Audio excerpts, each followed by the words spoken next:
Today we are going to continue the series of Peace Begins With Me, with another value, which is forgiveness. Yeah. So hopefully after this session, everyone is getting more power.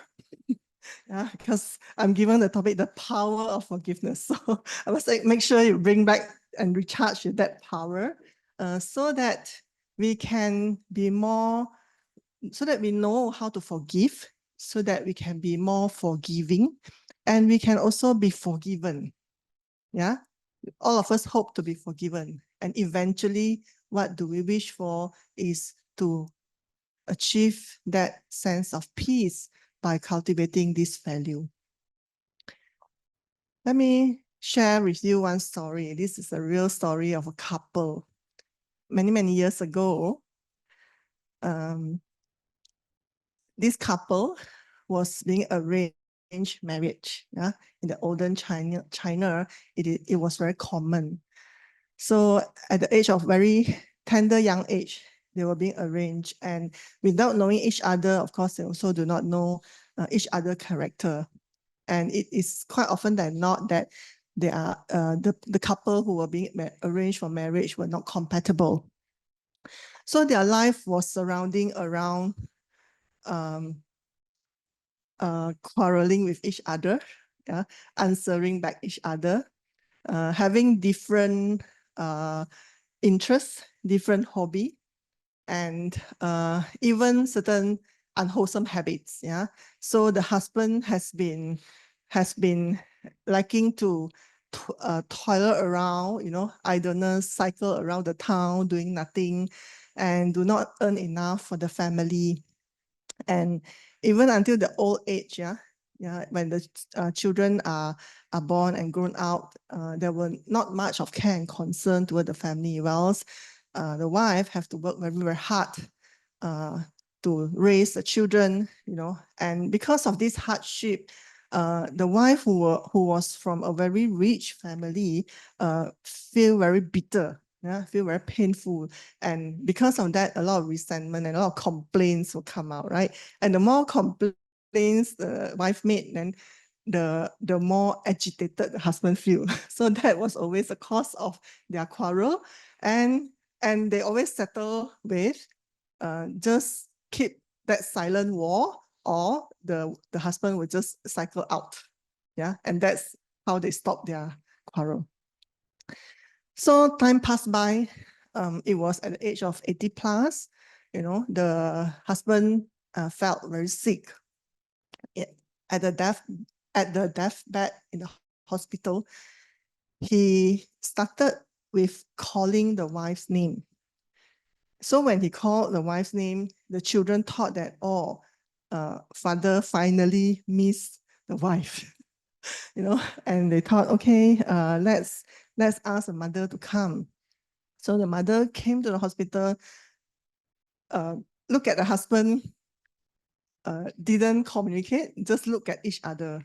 And then she went back, and then they thought, oh, okay, fine. We have done what we need to. Who knows, the next day, again, the father kept calling the wife's name again and again, repeatedly, like since morning until night, And at night, he showed the symptom of having nightmares. Yeah. So and started to shout and with the wife's name. And then the children started to feel like, oh, this is something beyond our imagination. This is something beyond what we have done yesterday. So then they started to whisper to the father and then try to get to understand what the father said. Eventually, they couldn't understand, but what they did was they guessed the father has been having a lot of sense of remorse, yeah, and felt shameful. So they went back and they asked for the mother to forgive the father. Perhaps it's time. And, probably with your forgiveness, then he will not struggle that much. So the next day, they brought the mother again to the hospital. That instant when he stepped at the bedside, father suddenly was in tears. Yeah, tremendously uncontrollable emotions. Yeah. And then, of course, the wife felt very 心痛, and the heart started to soften. And then she said the word of forgiveness. She said, thing has passed for so many years. Yeah, whatever that we have gone through is just like a movie. So let it be. And I forgive you for whatever things that you have done wrong to me, to the family. And I also hope you forgive me for whatever wrong that I've done that caused you so much of unhappiness in this life. And then the mother went back. That night itself, that uncle, that grandpa passed away, yeah, in a very peaceful sleeping mode. And the family believed that it is that sense of guilt, that sense of grudges, that sense of resentment that he couldn't overcome. And as a guy, he was very arrogant. Yeah, he was very proud of himself, and he has never, according to the children, never seek for forgiveness from someone. Yeah, that is his attitude. And that night, it shows that forgiveness really have that power of softening the heart, opening the heart, and connectedness. And as a family that night, they felt so much at ease, and suddenly the tense disappear despite losing of their father. Yeah, so I think a story for us to learn is that don't wait until we are at the deathbed. Don't wait until when we cannot talk. Yeah, do whenever we can. Yeah, when we still can. So as you see, a lot of time there's this tension happen between relations, whether it's a close family, between people in a group, yeah, or people in different society whom we may not know each other, for example, in a war. And it happened more and more frequently. The friction between people nowadays happen very frequently. Yeah. And friction between societies and countries also happens so rampantly in the world right now. Yeah, sad. Feel sad, right? But what else can we do?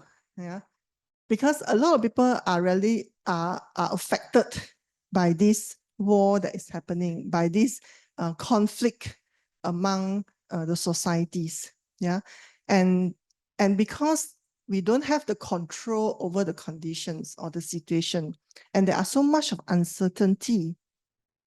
That's why the sense of forgiving, the practice of forgiveness is even more important. Yeah, in our lives or among our community that we live in, for example, in our work, for example, among friends, or in the global stage, among the countries, among the society. Yeah, and this have to start by us. Forgiveness can only be done inside out. Yeah, hardly can be done outside in. And this American poet Maya wrote a very nice poem, I think, talking about history. Yeah, history. A lot of time when we recall history, yeah, many countries have this painful history. Yeah, despite its wrenching pain, cannot be unlived, but if faced with courage, need not believe again. So a lot of history in the country or in our life or in our family life, yeah, have the ups and downs. For those who have a lot of downs, yeah, actually many people within the family keep playing that movie in their head, in their memory. But that history, according to Maya, need not be lived again if we can face with much courage to forgive and to be forgiven. Then we can be free from that control of the past, free from that control of people who have hurt or harmed us. Yeah. And Today, we are going to explore a little bit of values, some values and some learning from the Buddha's teaching as well on how we can forgive ourselves for those harm that we have done, by acknowledging the pain that we have caused and asking for forgiveness. Another part of forgiveness is about how we have harmed ourselves as well, probably in the past. Yeah, in any way of ignorance, probably we could have caused harm to ourselves. And how can we hold ourselves with this tender compassion, self-compassion, and also forgive those who have harmed us by relieving that sense of burden, that sense of betrayal, that sense of grudges that we are already have within us. And this power of forgiveness, if we really practice it, really bring transformative effect. Yeah, because it is really a freeing process. If we done it genuinely, if we done it with much compassion, love, and all the good qualities, practice together, culminate together, it can be very transformative. We will start by talking about how we develop right view and how we cultivate compassion towards other people and ourselves. How do we, release that pain in us and live from a world renewed? Yeah, live from a world that is free from all this control and bondage of the past. And by living with a liberated heart, it will bring much peace. And that peace is arising from within. Those of you who practice seclusion a lot, yeah, whether it's a formal seclusion or it's a personal seclusion that you do at home, you will realize that if you have something or someone who you cannot forgive, or you cannot forgive yourself for the mistake that you had done on that day, think about how silly you are, or you can't reconcile that conflict, then you will find that the drama, it comes again and again in episodes. And not only the past episode, our mind will also create the future episodes. What if I do this? What if I say this? What if I ask for forgiveness? What if he don't forgive me? And all those things will come out and become the 连续剧 in our head, right? And because of that, we don't have peace. Because of that, we can't meditate. Because of that, we can't enjoy the peace and tranquility of mind, even at physical seclusion. Now, let's go back a little bit and think about, why do we sometimes harm ourselves or others? I believe a lot of us, do not have that intention to purposely harm or hurt other people, but somehow or rather, when we interact with other people, we did that. Yeah, we did that unintentionally or unnoticingly. Sometimes there was slight intention, yeah, of wanting not good to other people, wanting something not good, which is ill will, not very heavy, but something that we allow ourselves to do as well, despite knowing consciously that it is not very good. Yeah. Then it comes back to the 3 wholesome root, right? Greed, unfulfilled desire, jealousy. I put that comma because I'm anticipating other answers from the rest. For me, mostly it's unfulfilled desire and jealousy. How about others? What are the reasons that sometimes you cause hurt to other people?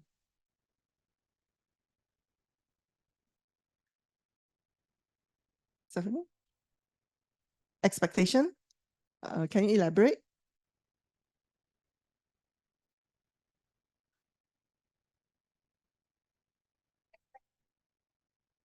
You expect something from people that's not fulfilled, and you try to push for what you want, right? For example, if you have children, if you have, student, for example, then you want them to be good. You want them to achieve certain result, and then you try to push. And when that is not being done skillfully, perhaps we have harmed them, perhaps we have hurt them, perhaps we have caused some conflict in the relationship.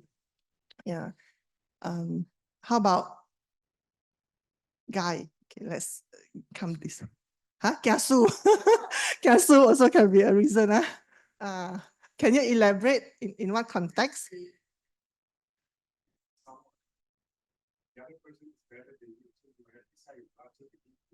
Uh,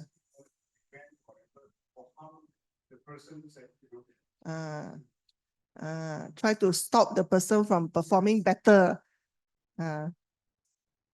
Okay, good. Very, very real, right? Very real in the world, especially in the working world, in the world of business. I see this very often as well. Anyone else want to share? No? Greed. Because of greed. This is based on the root of greed. Yes, brother. Pure hatred. In what sense? Can you give example or context?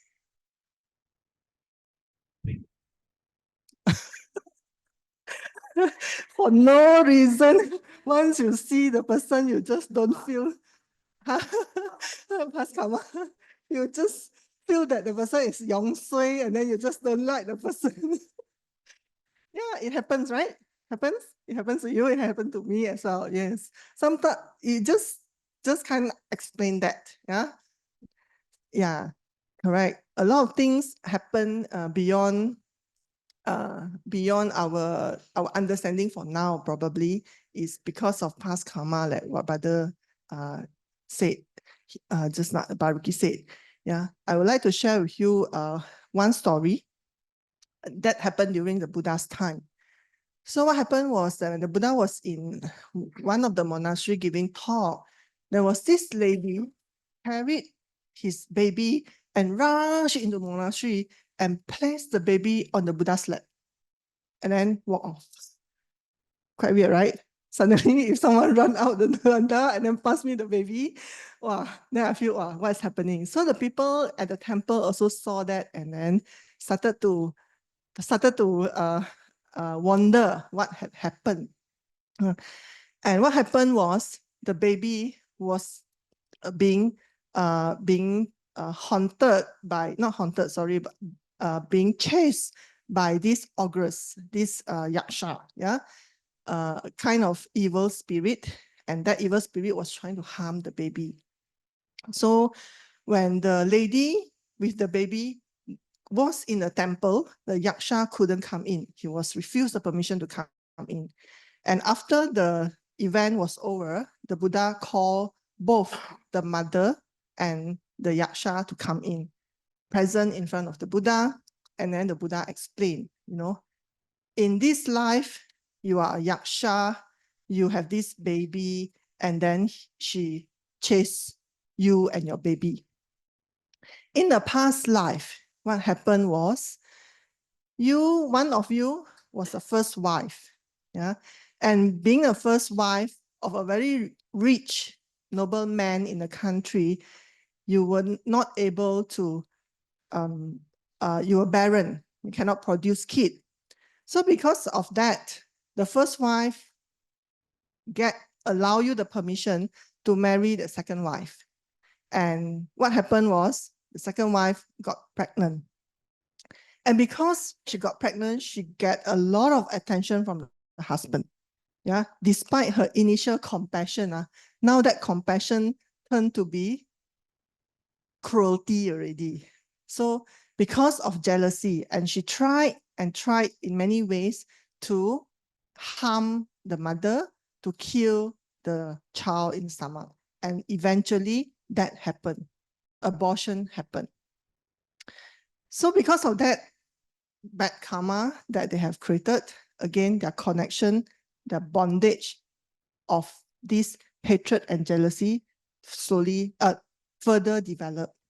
And the life before, actually, they were also being born and fight among each other. One was a cat and one was a hen. So the cat always chased the hen, chase, and at the end catch and eat the hen. The life before, what happened was, one was born as a deer, and one was born as a leopard. So the leopard chased the deer, chased the whole kampong, and then eaten the deer. So it was like that, chasing and chasing each other, samsaric cycle. And that happened because they have no forgiveness, no compassion, and don't understand about the effect of having cruelty and harm each other. Now that in the presence of the Buddha eventually taught them how to forgive each other and how to be compassionate and how not to harm each other. And with that, they cut off the tie, and then next life, they don't need anymore, right? And pacify themselves in this life. So you can see that a lot of times, things that happen now probably could have been developed for many, many lifetimes or many, many years. And thus it caused a situation where we know someone, or we don't know someone, but we just don't have that likings and have that general anger, resentment, and grudges toward that someone. Yeah. And it is really come back to us again, whether we want to choose a life of outside in or inside out. Knowing the Dhamma, it is better that we make the choice of a compassionate one towards ourselves and towards others, to choose the life of inside in, inside out, so that we have control towards meeting and connecting with people that we may not be pleased with, or may not feel good with them, or perhaps even at the extent of hurting us and harming us, but make good of that relationship. So after the end of the teaching to the lady and to the yaksha, the Buddha conveyed and taught this Dhammapada verse 5. Hatred is indeed never appeased by hatred in this world. It is appeased only by loving kindness. And this is an ancient law. So for us, if we really can see that we know someone and we do not have that sense of friendliness and loving kindness, I think this story and this Dhammapada verse can remind us on what to do. Yeah, what to do. Loving kindness would definitely be applicable anytime and anywhere. Another reason of why we cause harm to ourselves or others is because of the root of hatred within us. Yeah, angry, yeah, feeling angry, feeling resentment, feeling grudges. Anyone else can contribute?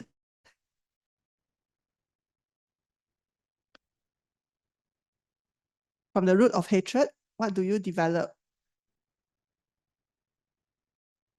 in the race of hatred to the race of anger?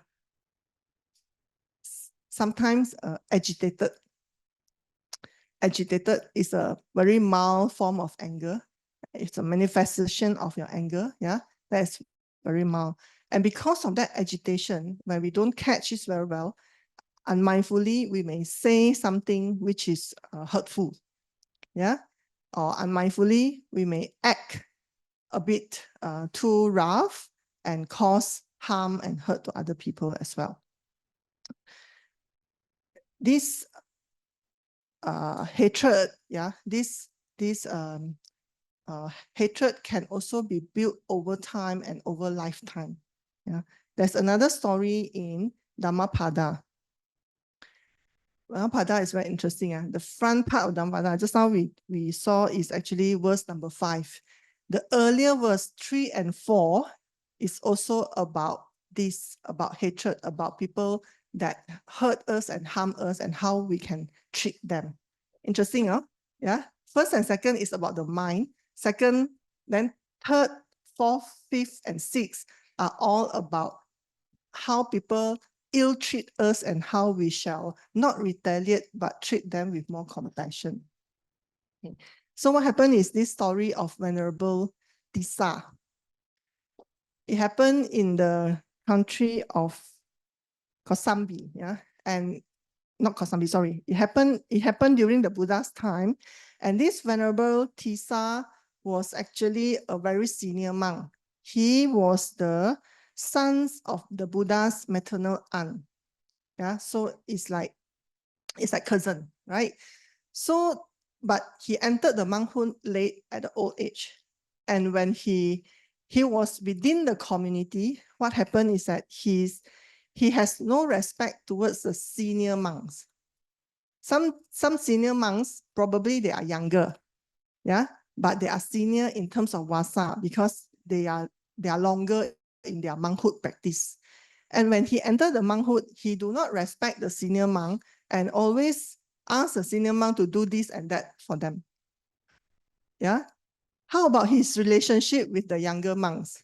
His relationship with the younger monks is that when the younger monks ask him to teach them something, he won't do as what the senior monk should do. And then he always asks the younger monk to do things for him. And when the monks don't do things for him, he get very angry and agitated.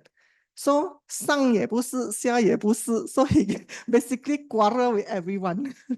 Yeah, until people cannot tahan already, they went to complain, not complain, they went to feedback to the Buddha. And the Buddha called all of them and then related the story.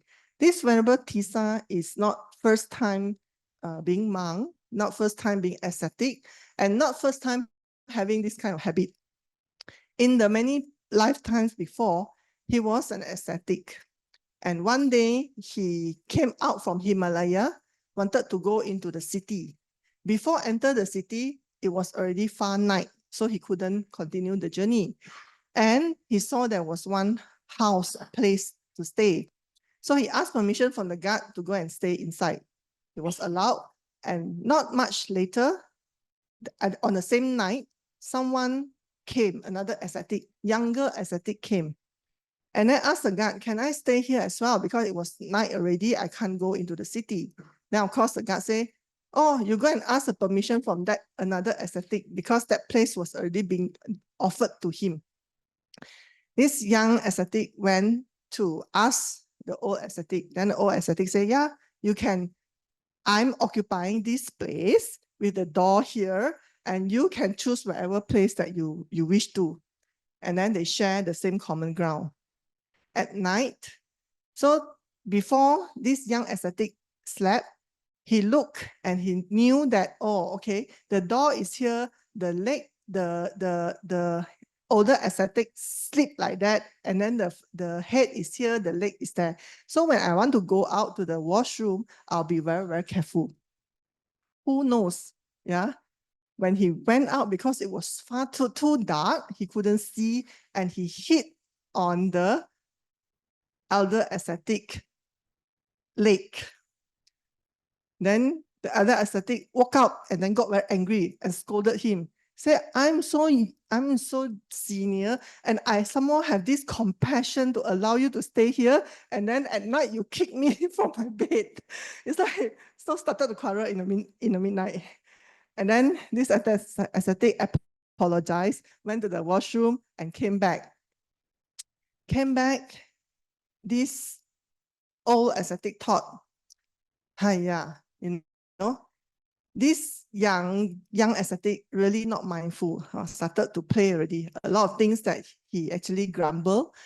And then he said, okay, I will change my sleeping position so that he will not hurt my leg again. Then the young ascetic went back to sleep and again wanted to go to the toilet. Oh dear. And this round, again, because was not mindful, hit on the head. Wow, this time he cannot tahan already, hit on my head, you know. And he woke up and then he really scolded and make a very big hoo-ha out of the incident. So because of this, two of that, he has not been having any good impression about this young ascetic, and the grudges stay on life to life. And this even happened, and this habit even continue life by life until now. So whenever he met people, he will not have that friendliness, but he will always pick on people's fault and always quarrel with people. Have you seen these kind of people before? God, right? So learning from this story is okay. Yeah, because they have cultivated that habit, and probably it's not personal. It's not treating towards you or you, but it is their general habit. And then we must learn how to connect with the person in a wise and skillful way. Yeah, and also hopefully to influence him to change. The third one,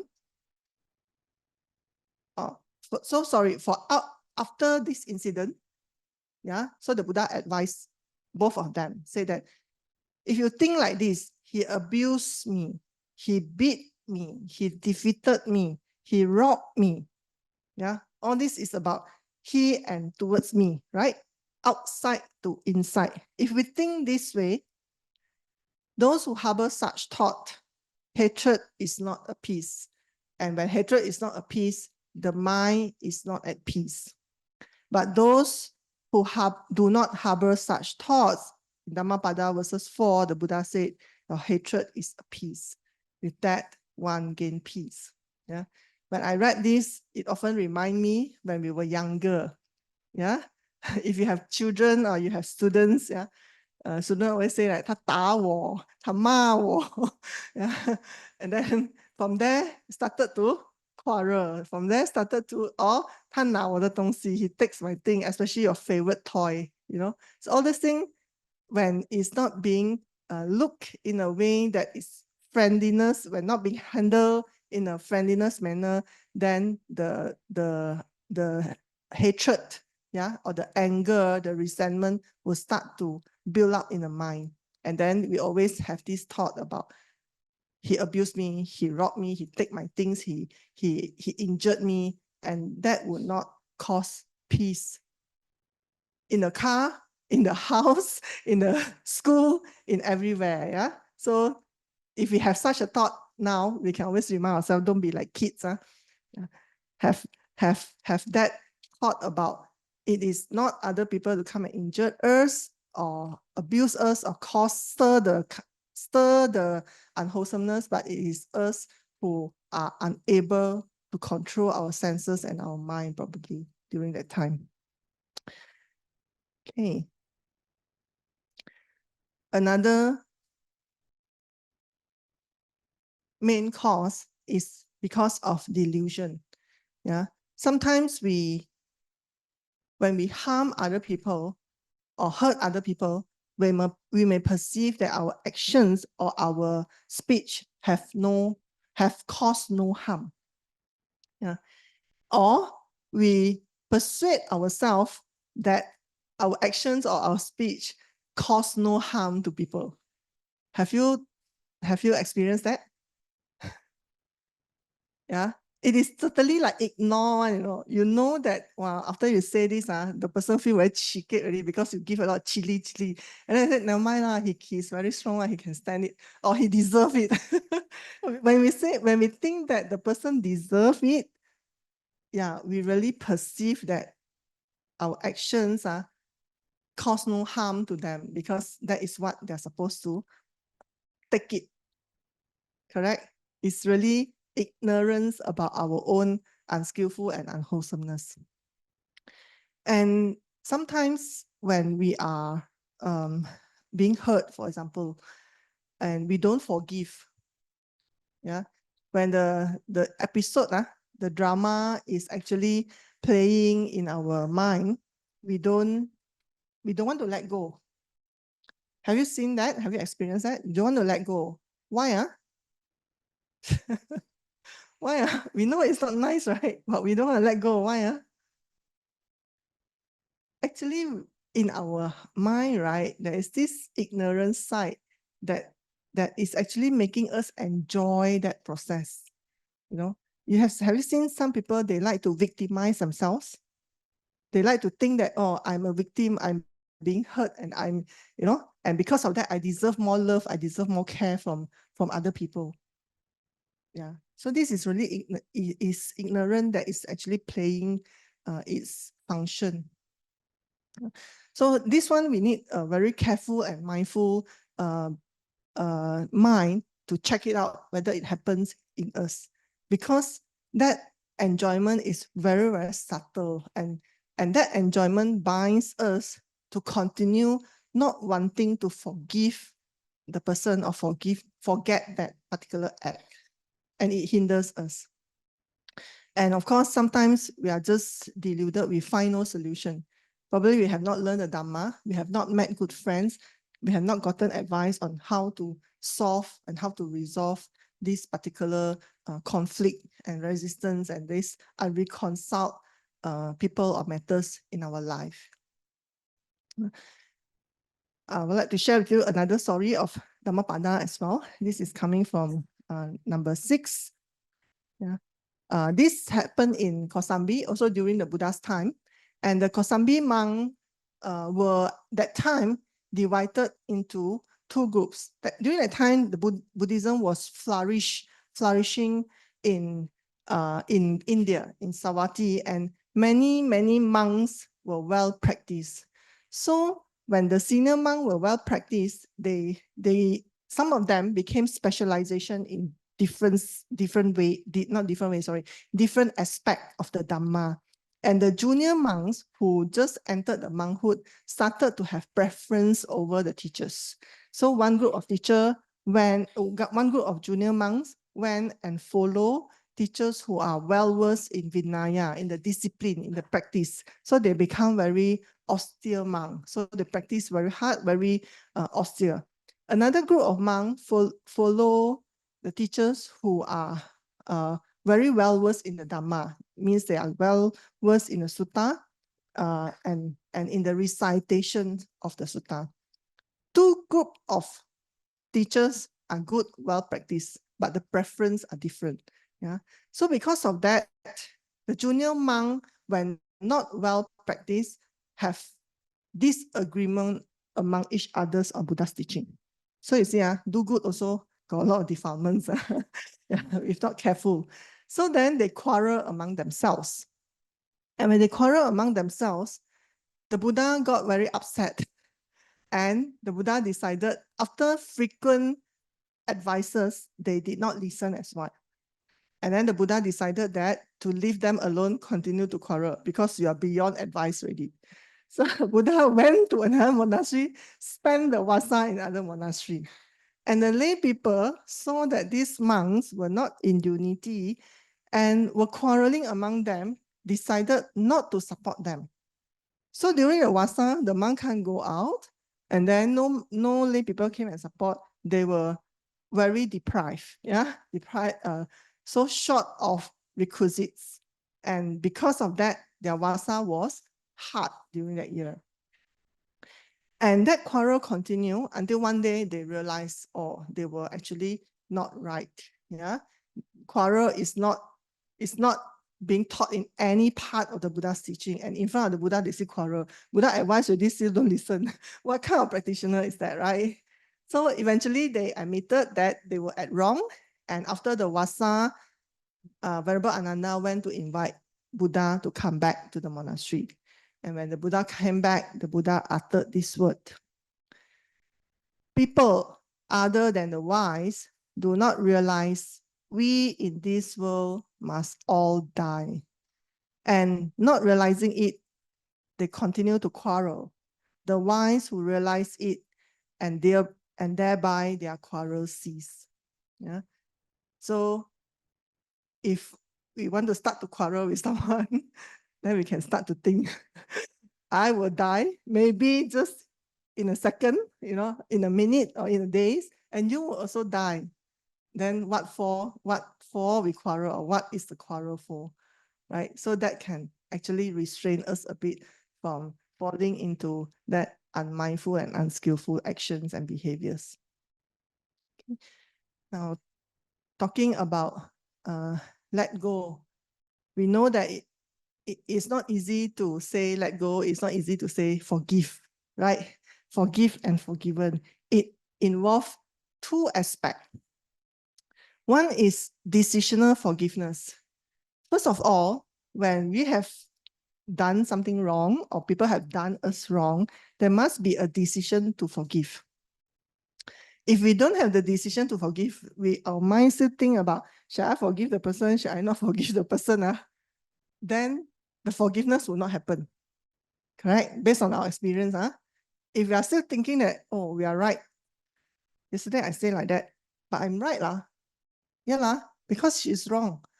And she said like that, right?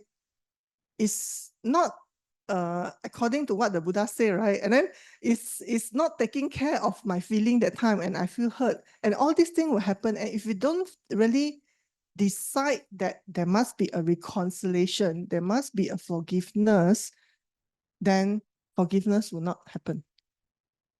So that comes from the head. Yeah, the head have to rationalize. Second part is from the heart. This is always the bigger chunk of the reason why forgiveness didn't happen. Yeah, beside the head, the heart still have that negative feeling, the impact of that association, the impact of that unpleasant association keep residing in our heart, in our mind, and it just linger around. And that's why after the incident already, the people have gone, the matter have gone, but we still recall about the feeling, the unpleasantness that derived from this incident, and we can't let go. Yeah. So then we have to learn about how can we get rid, or not get rid, eliminate these negative feelings and no longer dwell on this part.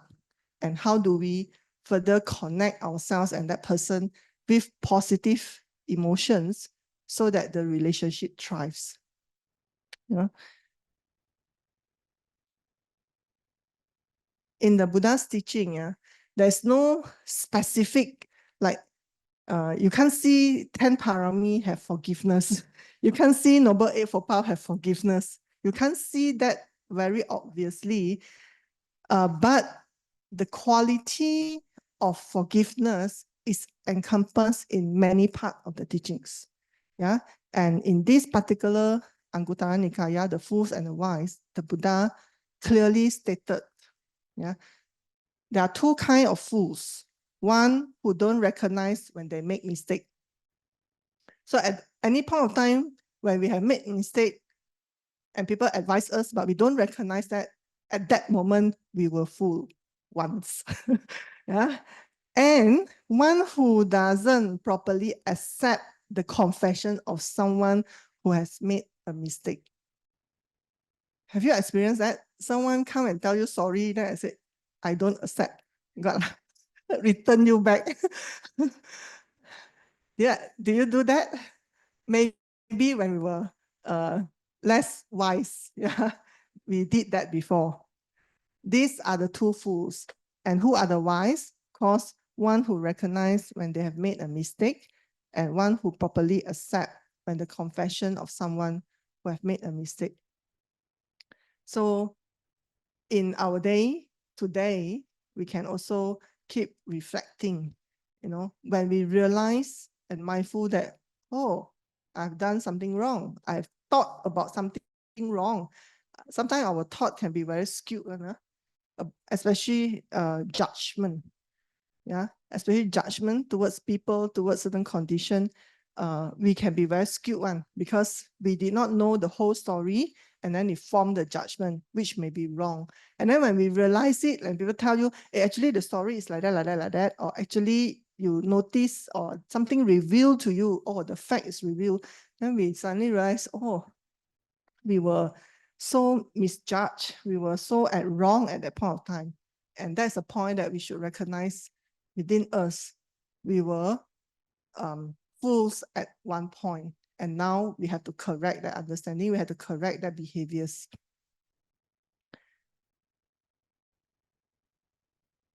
To make ourselves further practice forgiveness with the ease of heart and make it easier for us to practice, I think that there are a few kind of understanding we can help ourselves to develop, and from there it will help us to sail the journey smoother. One is to understand that forgiveness is not weak. How many of you have this impression before this, before today, or before you learn the Dhamma, that forgiveness is the action of the weak? Yes.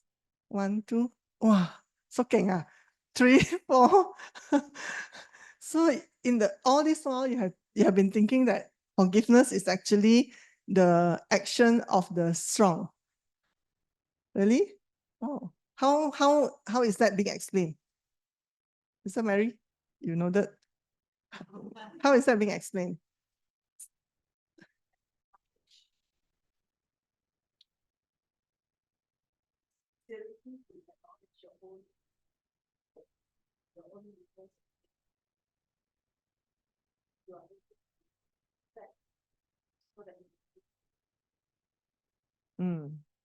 So you need sincerity to accept that you are wrong.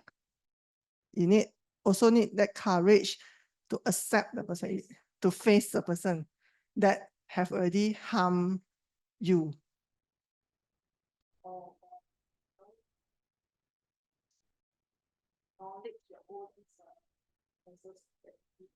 Very strong mind to acknowledge that sometimes we have to avoid all this law. Agree? Sometimes we tend to avoid or ignore the parts that may not be so nice about ourselves. True, huh? Yeah. So having that acknowledgement of the incomplete self is important, right? To be frank, nowadays, people fall into depression or anxiety according to psychologists, especially in Malaysia, right? It's not because other people have harmed them so much. You know, we live in such a modern and civilized world.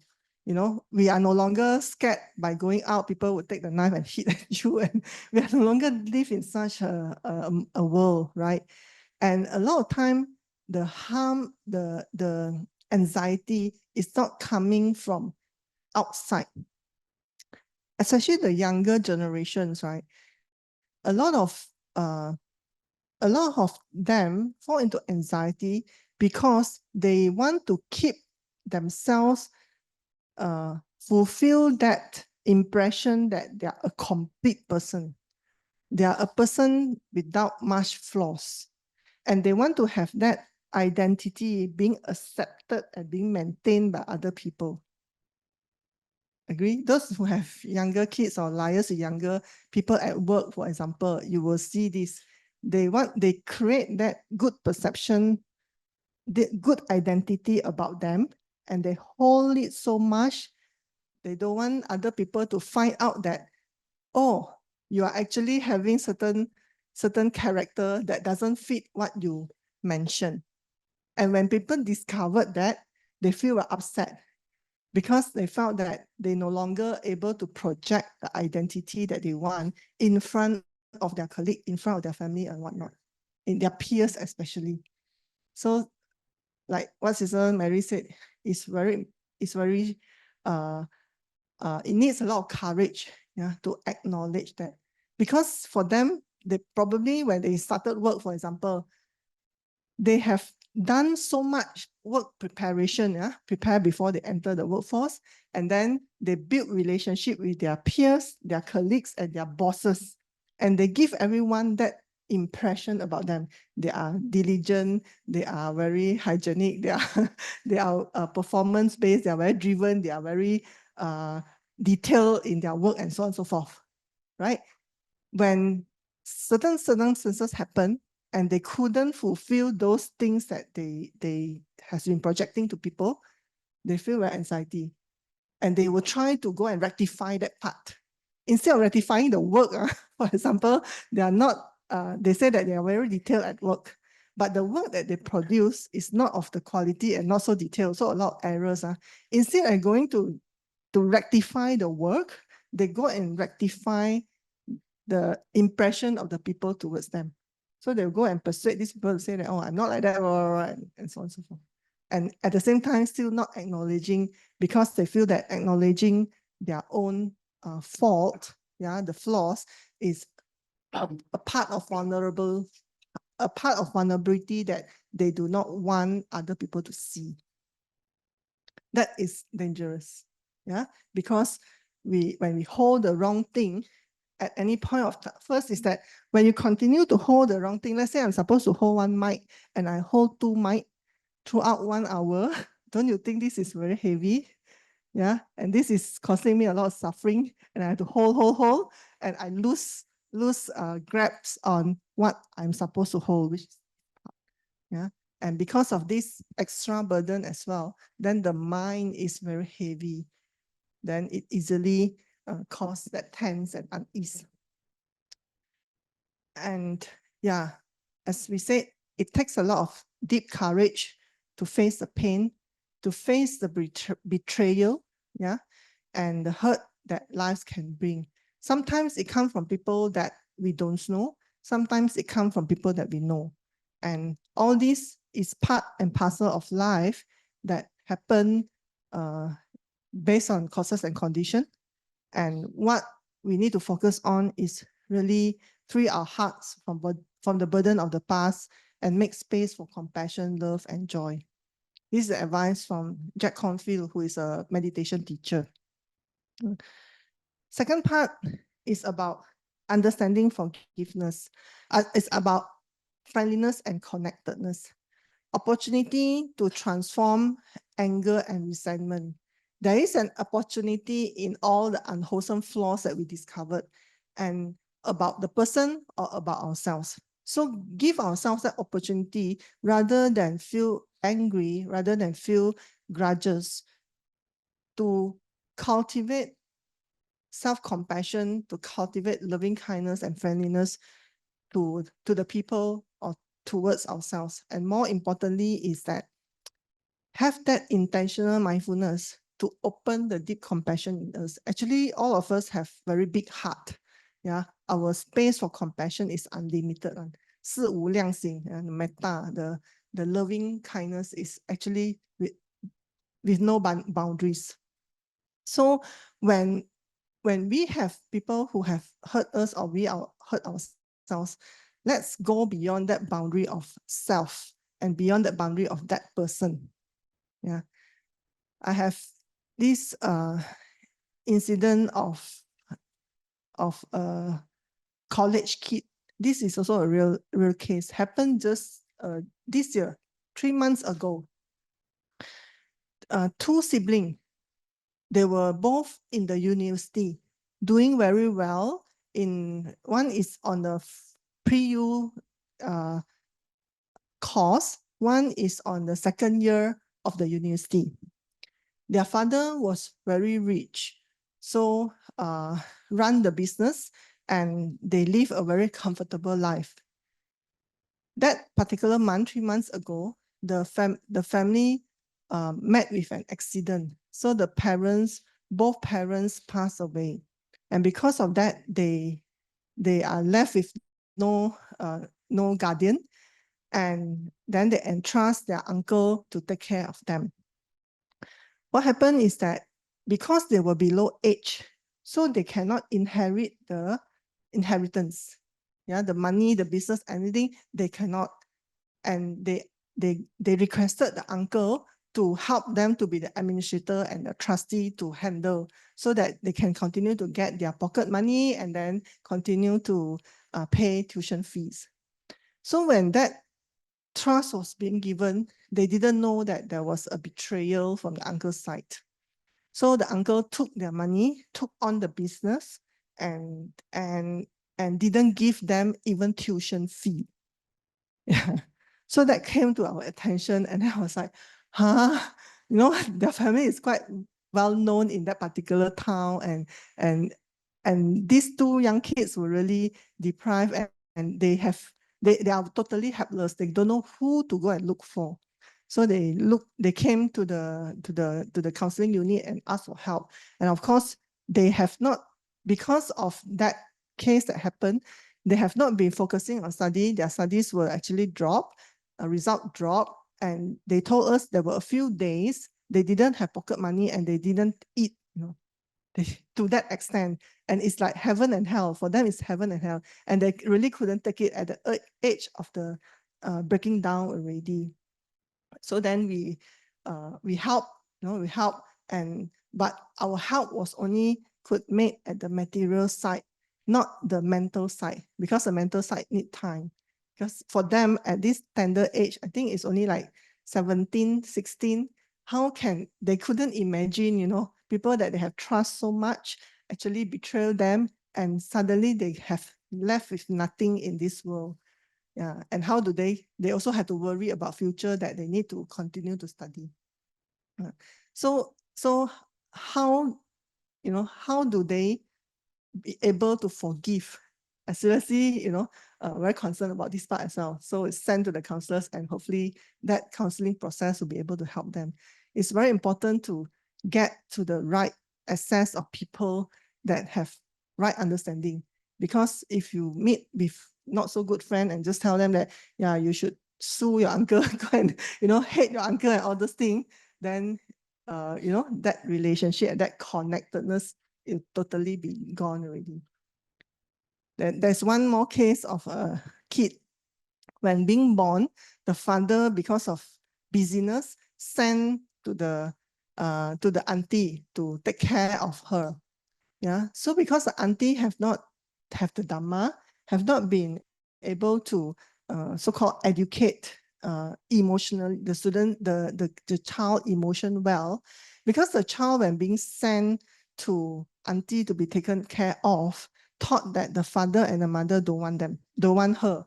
Yeah, felt neglected, because she also have other siblings, not only herself, but the father and mother gave her away to be taken care by the auntie. So first, it felt neglected. Second is that felt no love. And I felt like, why couldn't understand all these things? And when the auntie and the family couldn't give a good education to handle that emotion, right, it caused a lot of friction and misunderstanding towards the parents. And now the child has grown up, work already, but still have that grudges, cannot forgive the parents, and have not gone home for many, many years, even Chinese New Year, and do not want to recognize the parents. She recognized the sibling because she thinks that the sibling has no fault, because the sibling didn't make that decision, but the parents make that decision, and that continue. So think, wow, if one day this girl don't meet good friends or good teacher, right, and continue, it's really like you can't break this cycle of hatred and grudges. Yeah. Okay.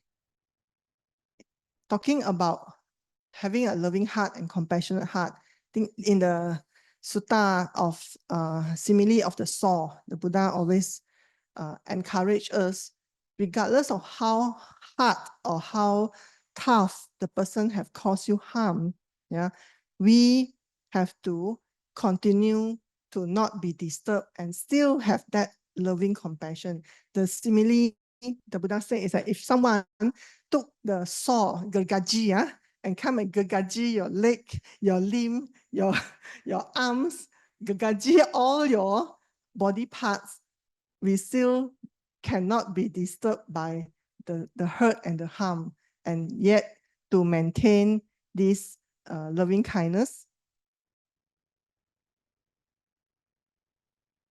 Yeah, our minds will be unaffected, and we will say no evil words. We will remain sympathetic with a mind of goodwill and with no inner hate. So with this, we can also further develop our sense of forgiveness, that brighten or broaden our compassion in our heart and accept the people who have done us harm. The next one, this is quoted by in the book of Emotional Awareness by Dalai Lama. A lot of times we say that, we can forgive, and sometimes we cannot forget. Yeah, and will forgiveness bear people from their responsibility? So the author actually asks Dalai Lama, it is good for the person who forgives, but does it not remove the responsibility of the person who have done wrong? Then Dalai Lama say, no. For example, now we mentally forgive to the Chinese, yeah, but it does not mean that they are free from their responsibility.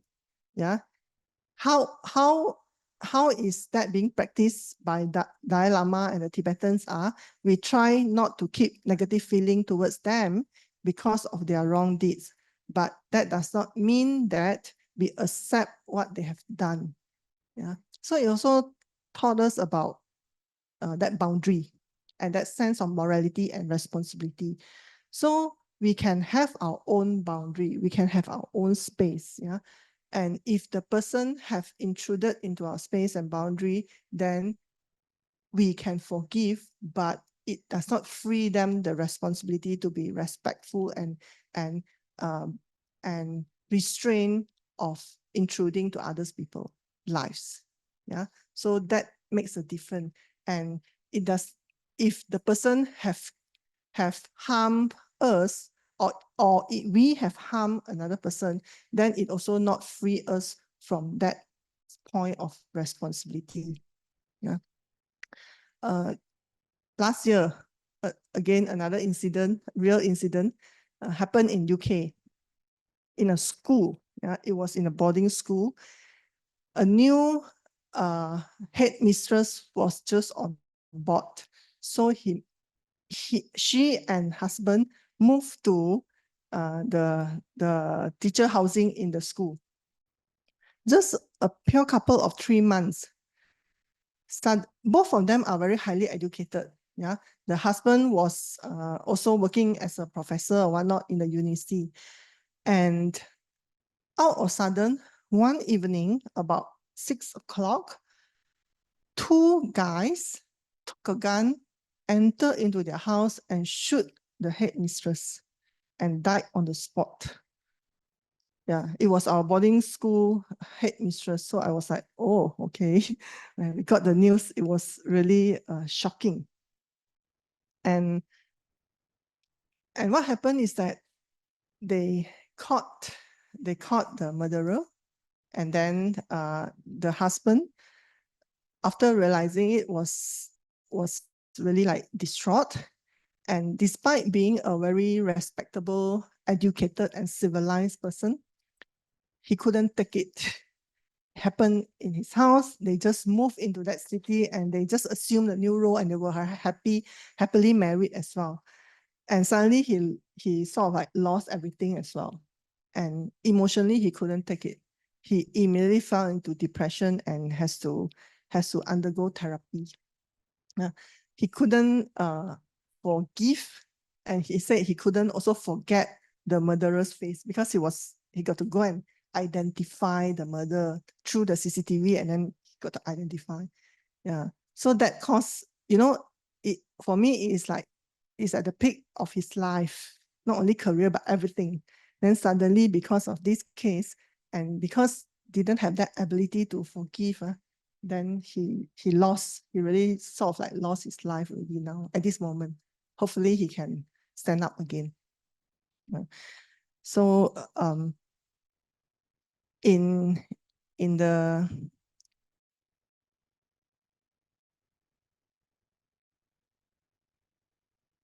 our lives, sometimes people have hurt us, but we need to stand up and stand firm on our boundaries, on the rules that we have set, on the boundaries and the ethics and the principles that we have set for ourselves.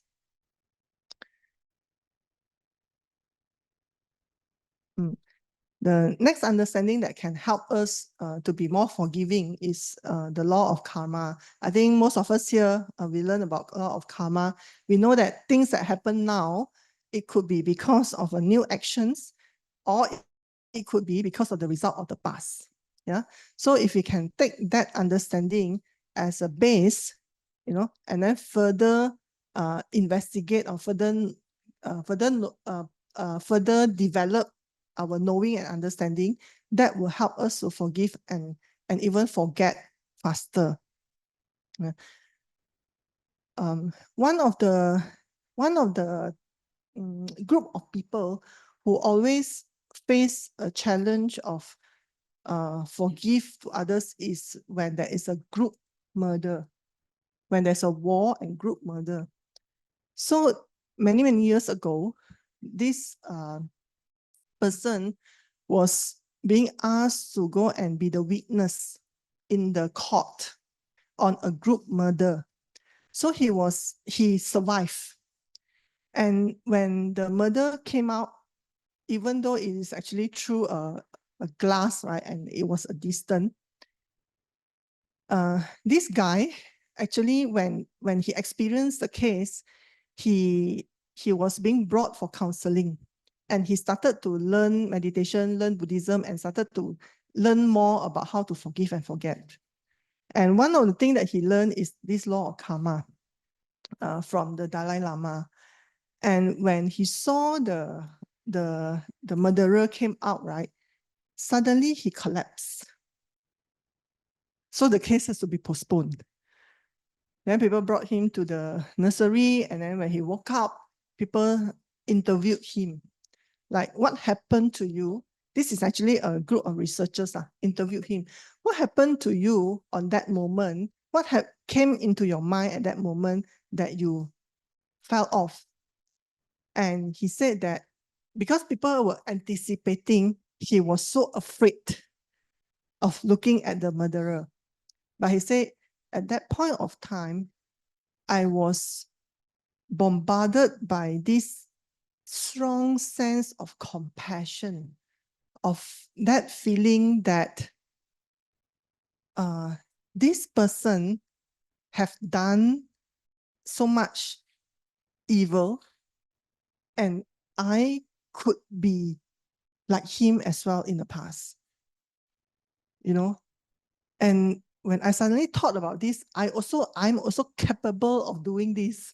He said he couldn't take that shock because he see that relationship, that if this person have that evil root, I also have that evil root. And given a condition, I could also behave like this murderer as well. And that is too shocking for his body. That's why he collapsed. Yeah.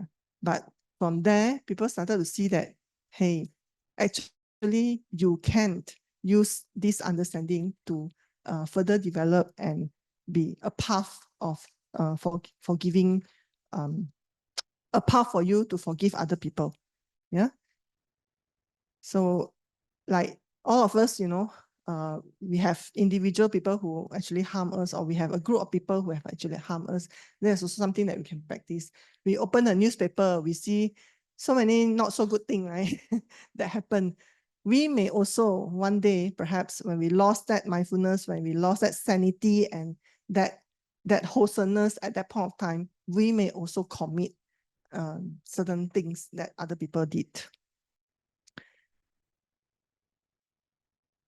I think this one is very practical. When we have that sense of that sense of grudges and resentment and cannot forgive, especially towards ourselves, we can use our time to reflect, how has that affect us personally? How has this situation affect us personally or hinder us from progressing in our life, or from enjoying more peace, joy, and happiness in our lives? And how was that become a stumble block for us to connect in a more positive, more skillful, and more meaningful way with others around us. Yeah, because this one we can do it very easily. And then when we think about what are the benefits that bring us if we don't forgive and we don't let others to be forgiven, then I think any rational person will not choose that path of not forgiving. Yeah. And forgiving, friends, is actually a gift. Yeah. It is a gift that we can give ourselves, we can give to other people. Most importantly, I think, is to give ourselves, open up that possibility to experience that lightness in our life. Yeah. When you hold on to people and you cannot forgive, you cannot let go, was it a heavy feeling or a light feeling? Heavy, yeah? Heavy, yeah? Sister Lily?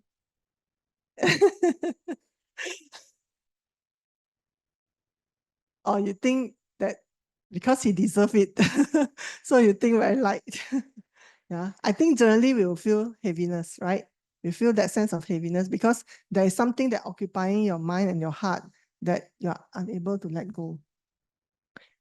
And secondly, is also a gift for us to experience that liberality. When we can forgive, it is really that sense of liberations that that we can't describe.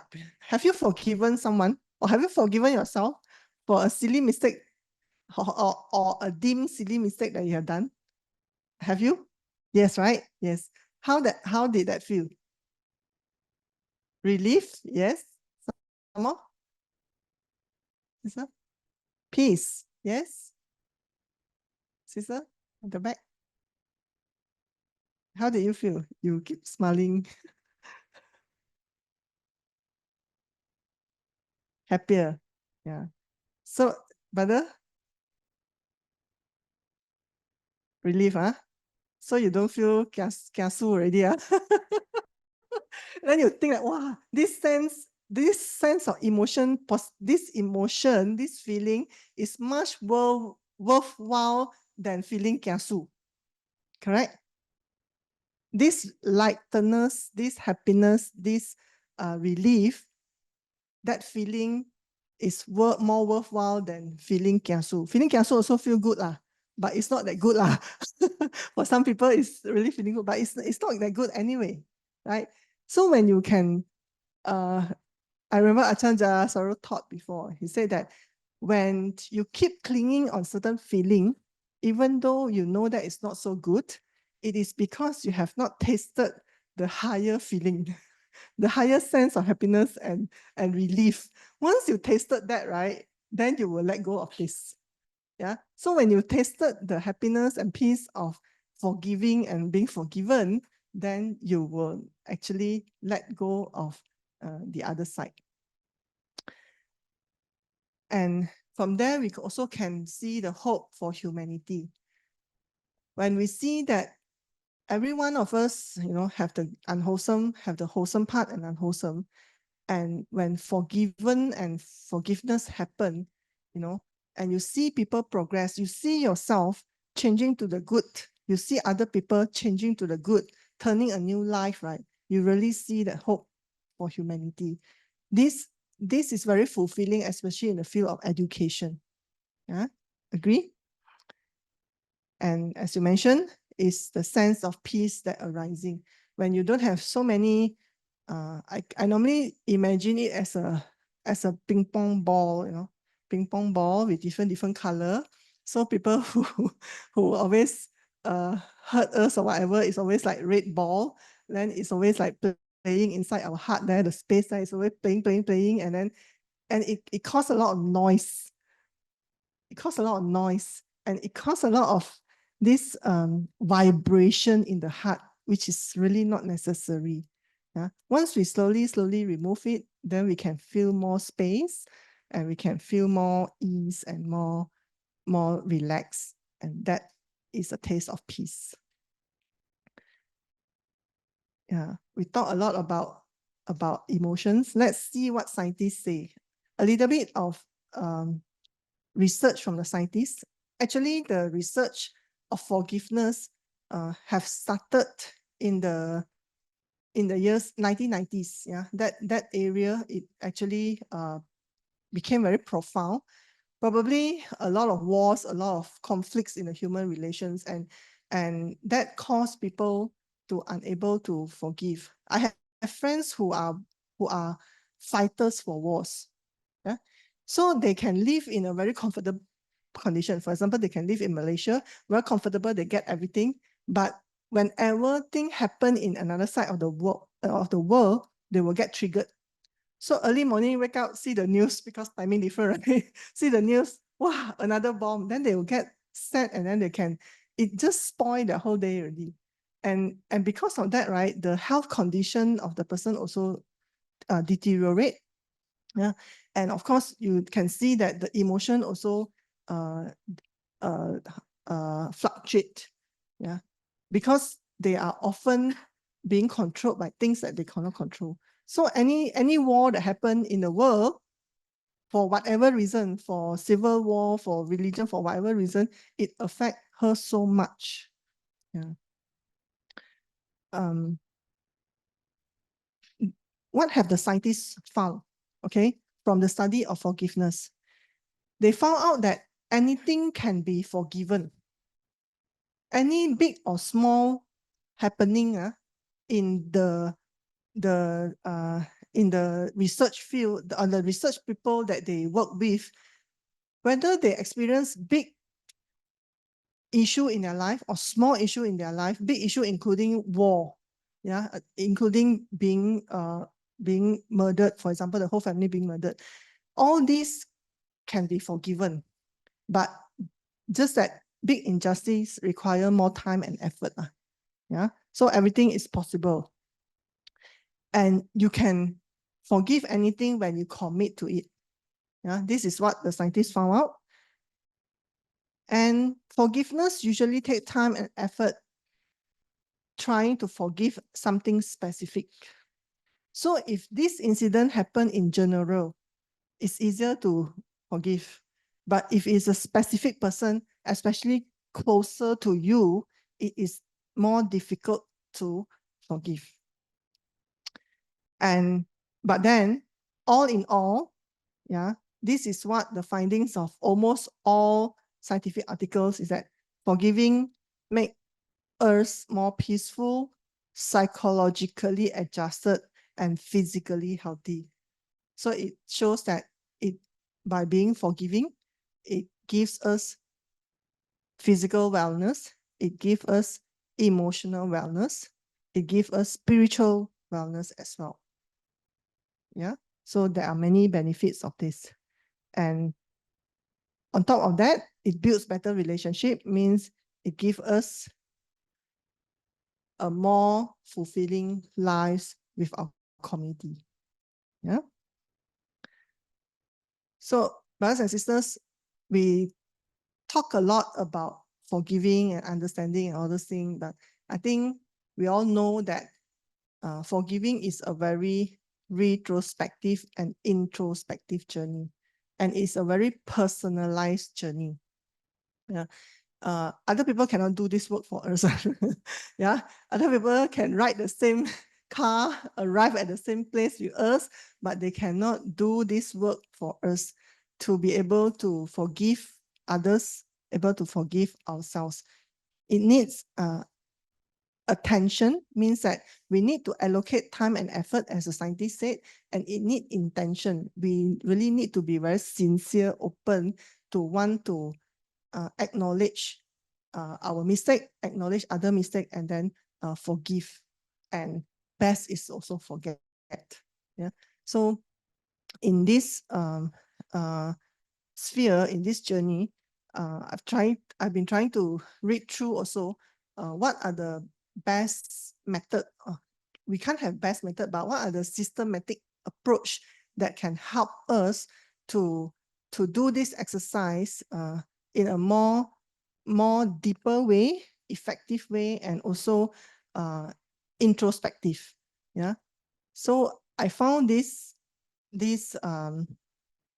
Dr. Everett. Yeah, he's a forgiveness research, very, very famous from the University of Virginia, Columbia University. Yeah. And what happened is that he initially started to do the research on forgiveness. But when his mother was being murdered, yeah, again, another murder case, he felt very sad, and he did more research on emotional acceptance. Because what happened is that he was able to accept this incident and move on with life and forgive the murderer. But his brother, who was also at the incident, same incident, did not able to go through that trauma. So, and that hit the brother hard, and the brother also fell into depression and the rest. So he purposely did more research about this part, and he came out with this method, yeah, which I thought it'd be good for us to learn in a more systematic way. Yeah, the acronym is REACH. REACH. First one is to recall the hurt.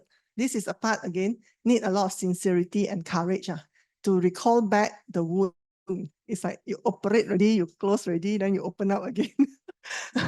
But this round, yeah, a lot of time we open up, and because we were not prepared, we were not ready, we were not be given knowledge and skills and tools, many times we open up and then we pour salt inside, right? And then we feel very painful, and then we quickly close again. But now it is like really open up with much tender, with much intention, and put in the right amount of time and attention towards it, so that it gets the relevant medicine and it is able to heal. Yeah. So first is to really recall, and then try not to make ourselves as a victim, especially when it's an incident where you get hurt. Yeah. And also make that decision that when I do towards this incident, or I do towards this person, it's not for me to ask you to pay back because you do me harm, so you have to pay back. Not that intention. So compassion come into picture now, and you treat the person as a valuable person, right? And second is that we start to empathize. I found this empathize technique is quite good, which you actually put yourself in another person's shoe, or in this case is put yourself on another person's chair. So what you can do is actually you can imagine the person is there sitting on a chair, and you are talking to him, pour your heart out, and then, and try to understand and empathize on where the person comes from. Yeah. And the third one is that take this as exercise as a gift. Yeah. He encouraged everyone to take this exercise as a gift, because all of us have that strong heart and that powerful heart to be compassionate, to be able to release and feel at ease, and be able to forgive. Yeah. So when he asks us to recall when we have done something wrong and people forgive us, how did that feel? It's a good feeling, right? And that is also something that we want to do to the person, that make the person feel that sense of ease and peaceful, as if we were being forgiven. And remember, the researchers have been saying about that big or small incidents also could be forgiven, but it needs more time. So the commitment has to be there. And through the research, they found out that if you write down your commitment, it is actually easier, and you can review it again. It can help you to be as a reminder. It can serve as a reminder. And H, the last word, is hold on to it. A lot of time we say we want to do, not only forgiveness, a lot of determination that we want to make. At halfway, we then lose momentum already, low you, then we need to jia you, right? So hold on to it is that find ways to help us to remind ourselves our intention. Read again our note, ask good friend to reassure us and all those things. So that we continue that journey. It is a journey until one day, according to the research, right, is that until one day you yourself can think about this incident and can feel that you have changed. When you have changed, you are no longer living under the shadow of the incident. You can see brighter future. You can feel that your heart is lighter. You can feel that you got more space. Then you are actually progressing in the journey of forgiving. Yeah. So, yeah, there's also some suggestion about how we can, do this. Sometimes when we are still not very skillful, when the incident come or start to attack us, for example, the past things that not pleasant come to attack us, we can try to get out of the situation or distract. But even so, we can try in a more, more distinctive way. For example, when we are more mindful, we can realize that the pain of the remembered hurt is not forgiveness.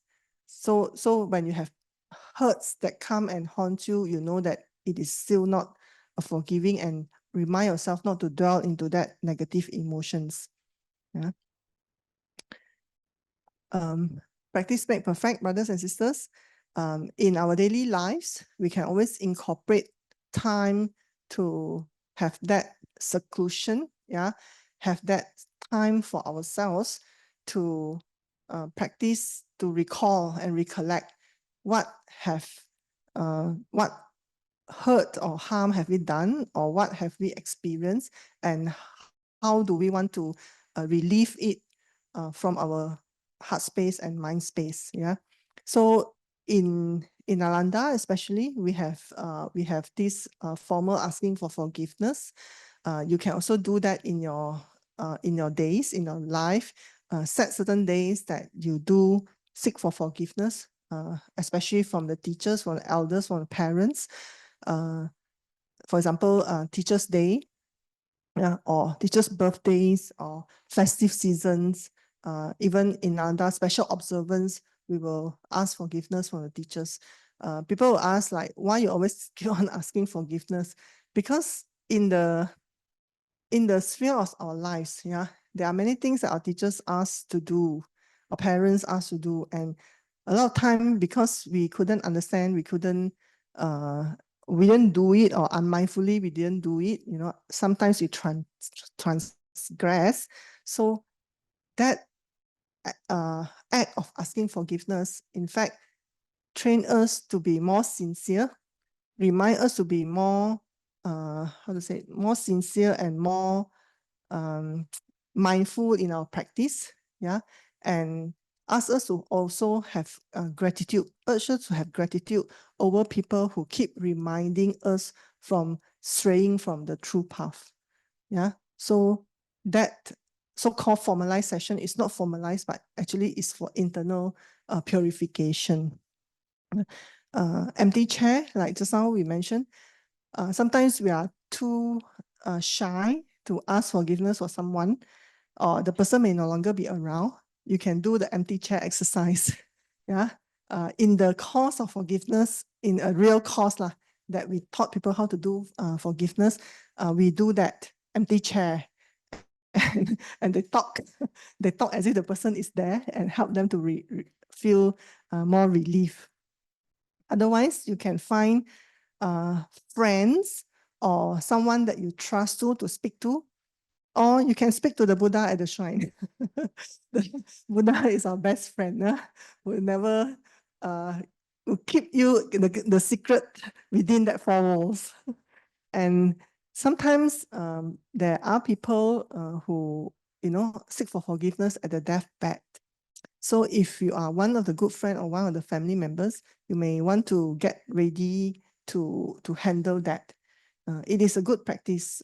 Like yesterday, we went to the funeral service of Uncle Cor.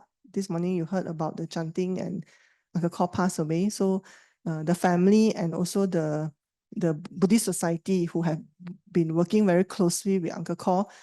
In fact, a few days before he passed away, and they know that he's getting more serious, they went and cherish him with all the good memories and also ask for forgiveness. I think it's a very beautiful practice, isn't it?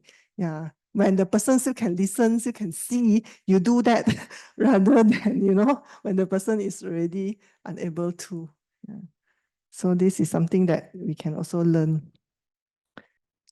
Last, I just want to share as a conclusion. I think a lot of us have no longer used pencil, but these are some of the lessons that we can learn from the pencil, especially on the area of forgiveness.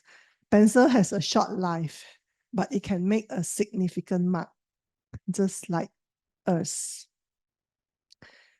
So in our lives, we can make a mark in other people's life, in our lives as well.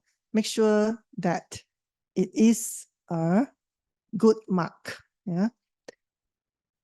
Pencil is not a pen. Its mistake can be corrected with effort. But it often means standing the pencil on its head. Our world tells you that should seek power to succeed. Instead, seek love instead of revenge. Seek to forgive. This is where the real power is. The third one, like you, what is inside the pencil, not outside, is responsible for making a mark. So our heart determine what kind of mark do we want to have. And the pencil needs to be sharpened regularly. So don't feel bad about the sharpening you must endure. Often the hurts and wounds that feel painful can be your sharpening. So things that happen in life, despite hurtful, can be taken as opportunity for us to sharpen our edge, sharpen our skillfulness, sharpen the qualities that we need to cultivate for the liberation and peacefulness of our heart. With this, I'm happy and thank you very much for your attention.